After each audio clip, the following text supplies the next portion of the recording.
And this is me again, believe it or not. You know, I just did a Q&A video. Well, I got a late edition question. And this guy asked me if I can do a video about it.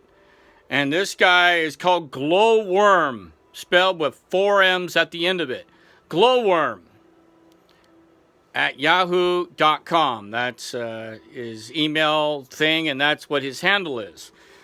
Normally, I would not do an additional question for Q&A, but he asked me just moments ago, roughly about 20 minutes ago or so, if I would answer a martial art question. I said, all right, I'll see what I can do. So he asked me, martial arts, how many belts do I have? And what do I think about such martial artists as Bruce Lee, Jet Li, and some of the other guys? You know, I guess he wanted my opinions. And of course, opinions on UFC. I said, wow, dude. I said, really? I said, all right, I'll see what I can do. God, it's dark in here. I got to go to somewhere lighter. There we go. I'll go back in the light. In the light. Ah. So I said, you know what? I can do a quick video about that. All right. Number one, he asked me about belts. Well, I'm not going to brag too much. I do have a first-degree black belt in Taekwondo. I have a yellow belt in Judo. I have an orange belt in Okinawan Karate. I did some Army combatives. And I have a yellow belt in Kairyu Jiu-Jitsu. And most of those belts go back to the 70s except for the Taekwondo, which I got just recently. I got certificates on the walls and stuff. So, and of course, the good old-fashioned street fighting if I have to. But believe it or not, those are what I know. And I'm actually still kind of pretty handy with my hands and feet. I can use the nunchucks real well. And he's asking me what I think about Bruce Lee. I said, the guy's fabulous. You know, dude, he's Bruce Lee. The guy owns 7 world records. Fastest punches, fastest kicks, all that good stuff.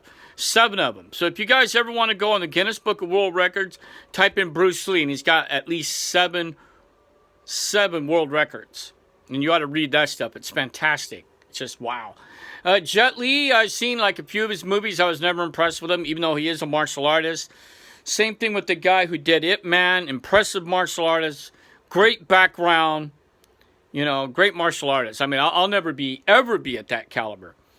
But as for other martial arts, I got into Chinese or Hong Kong opera martial arts back in the early 70s because of such films as The One-Armed Boxer, The 5 Fingers of Death, The 5 Deadly Venoms, you know. So you got into that opera style martial arts, you know, of Kung Fu.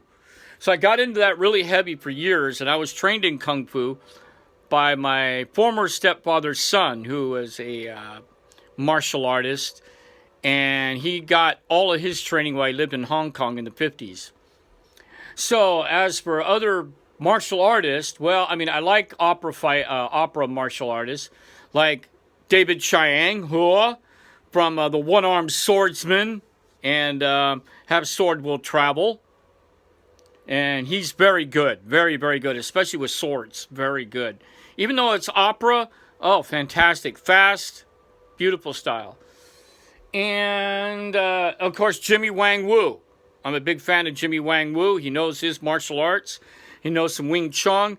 And he did such films as The One-Armed Boxer, The Destroyer, The Master of the Flying Guillotine. And then you have a lot of those other martial artists from a lot of those Shaw Brother films. Great martial artists. So, and you asked me about UFC. Okay, UFC, I kind of sort of don't watch it because it's kind of fucking dumb. And I get a lot of comments from other what they call pure martial artists, you know, those kind of fucking assholes.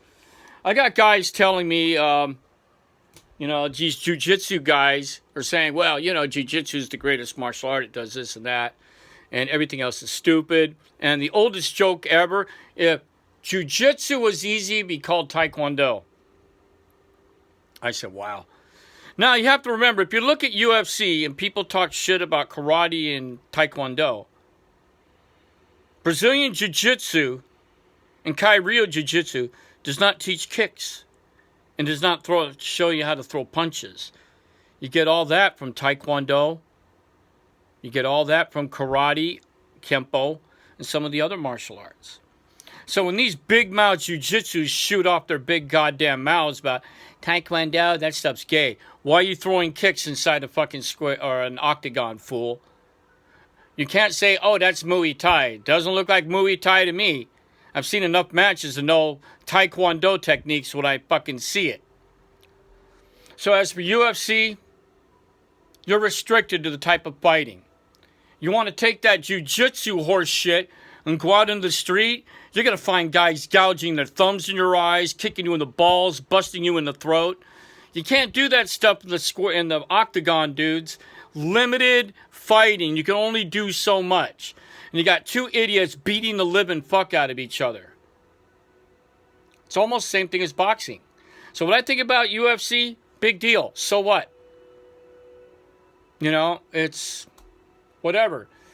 And it's unsportsmanlike, especially during the interviews when they get in each other's face, start talking shit. Well, yeah, that goes back to boxing, but not always with boxing. You can thank guys like Sonny Liston for doing that shit. And Muhammad Ali for getting up in people's faces and talking shit. You never saw Rocky Marciano do that, or Archie Moore. You never saw that. They don't do any smack talking. They just say, yeah, he's a tough opponent. We're going to get in the ring and we're going to get down. That's it. Now you just got a lot of this shit. So that kind of fucking ruins it. So, this is Jeff the Pharaoh answering your question, bro. Mr. Glowwormmm, MMMMMM, at yahoo.com. And this is Jeff the Pharaoh. He's going to sign off. He's going to go back to his video games and drink his coffee. Enjoy, stay healthy, and hooah. Ha.